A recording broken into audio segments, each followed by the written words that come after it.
Duck, the Great Western engine, puffed sadly to Edward's station. "It's not fair," he complained. "Diesel has been telling lies about me and made Sir Topham Hatt and all the engines think I'm horrid." Edward smiled. "I know you aren't, and so does Sir Topham Hatt. You wait and see. Why don't you help me with these cars?" Duck felt happier with Edward and set to work at once.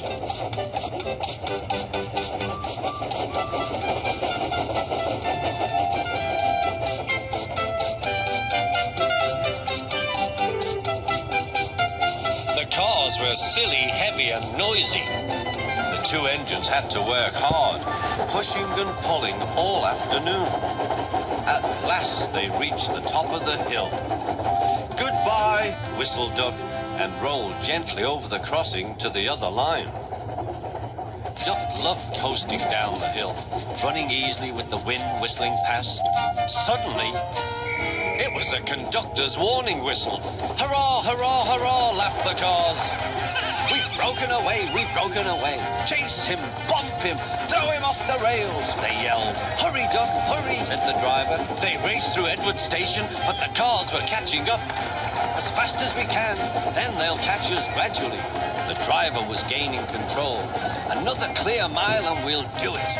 "Oh, glory, look at that!" James was just pulling out on their line from the station ahead. Any minute there could be a crash. "It's up to you now, Duck," cried the driver. Duck put every ounce of weight and steam against the cars. "It's too late," Duck groaned and shut his eyes. He veered into a siding where a barber had set up shop. He was shaving a customer.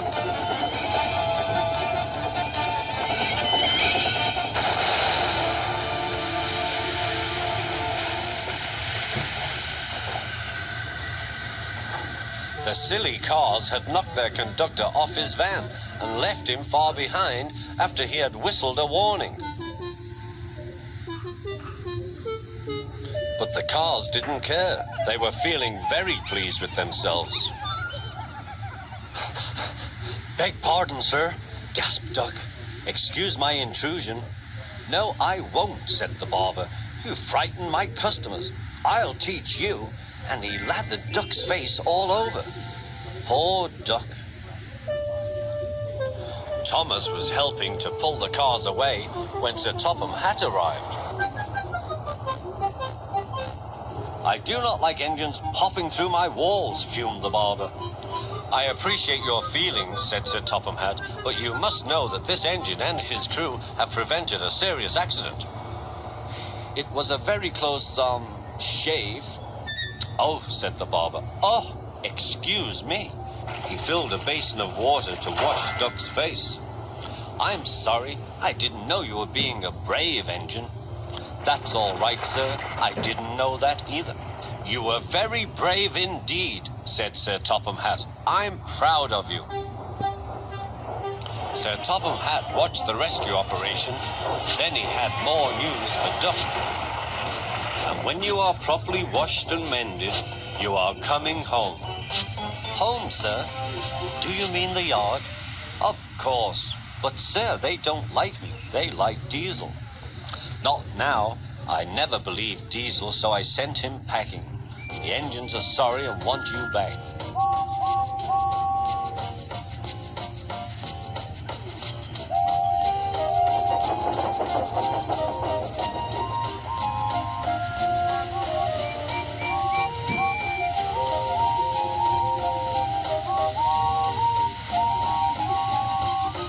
A few days later, when he came home, there was a really rousing welcome for Duck, the Great Western engine.